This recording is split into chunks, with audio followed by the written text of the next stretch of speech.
Kwenye ndoa ndiko ambako Mungu anatengeneza vitu vingi vya ustawi, na ndio maana Biblia inavyosema apataye mke apata kitu chema, naye ajipatia kibali, sio kwa mke, ajipatia kibali kwa nani? Ikiwa ina maana ya kwamba sio tu mke ndo kibali, ila kibali kiko kwenye ndoa. Sijui kama umenielewa. Ndio maana sio kila mwanamke amebeba kibali cha kila mtu, manake kibali kiko kwenye ndoa, lakini sio kila mwanamke amebeba kibali kwa kila mwanaume. Hujanielewa? Najua hujanielewa. Sio kila mwanamke amebeba kibali cha kila mwanaume. Kibali chako ambacho kwa Mungu, kibali cha kwa Mungu kiko kati ya yule ubavu ambaye Mungu alikuandalia, ambaye ukikutana naye kuna automatic kuna vitu vinazaliwa. Sasa hapa sizungumzi juu ya mwanamke mwenye nyota ambaye Mungu ameweka nyota, nazungumza kibali cha kwa Mungu.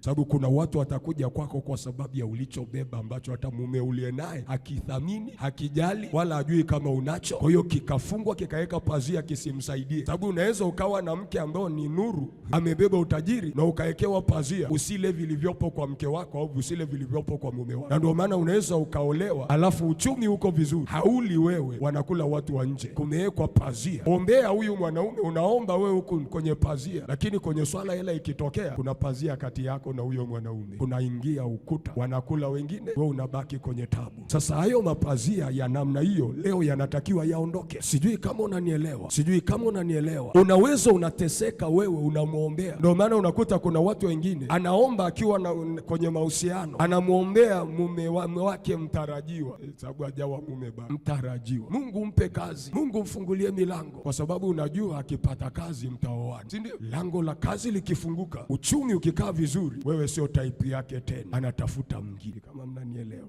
Sijui kama mnanielewa. Kazi inapopatikana unageuka sio type yake tena, lakini aliyesugua goti kazi ipatikane ni wewe. Saa nyingine sasa unaweza ukamlaumu huyo mwanaume, kumbe pazia liko kwako, kwamba wewe haupaswi kuishi na mwanaume mwenye maisha mazuri, unapaswa uishi na mwanaume mwenye maisha magumu, kwa sababu kwenu hamtakiwi kuishi vizuri. Kwa hiyo unamwombea yule mtu, uchumi ukifunguka, pazia linasema wewe mwisho wako ni hapa, uruhusiwi kwenda huko. Kwa mahusiano yanavunjikia hapa kwenye pazia la kwanza, kwa sababu huko kwenye maisha mazuri ambao uchumi uko sawa, sio kwako. Bwana Yesu atusaidie. Mabinti mlioko hapa mnanielewa? Manake hilo ni pazia linalokuzuia wewe, kwamba unatakiwa uolewe sawa, lakini ukiolewa na mwanaume mwenye ndoto nzuri ya mafanikio huruhusiwi. Au saa nyingine unakuta mwanamke ndo amebeba utajiri huo, ikifika mahali ambako kunatokea mwanaume anaweza akafikiri kwamba yeye ndo amejipatia kazi, kumbe yule aliyesugua goti ndo amefungua mlango. Anaachana na mlango wa mafanikio, anaenda kuoana na mwingine. Mwisho wa siku baadaye kazi inavurugika, anakuja kukuambia ese nisamee, tuendelee, lakini alishafunga ndoa na mwingine. Wewe unageuka mchepuko, uliyebeba neema unageuka mchepuko wa mwanaume aliyepaswa kuolewa na wewe. Sijui mnanielewa? Sijui mnanielewa? Bwana Yesu asifiwe. Bwana Yesu asifiwe. Hayo maisha ya mchepuko sio ya kwako katika jina la Yesu.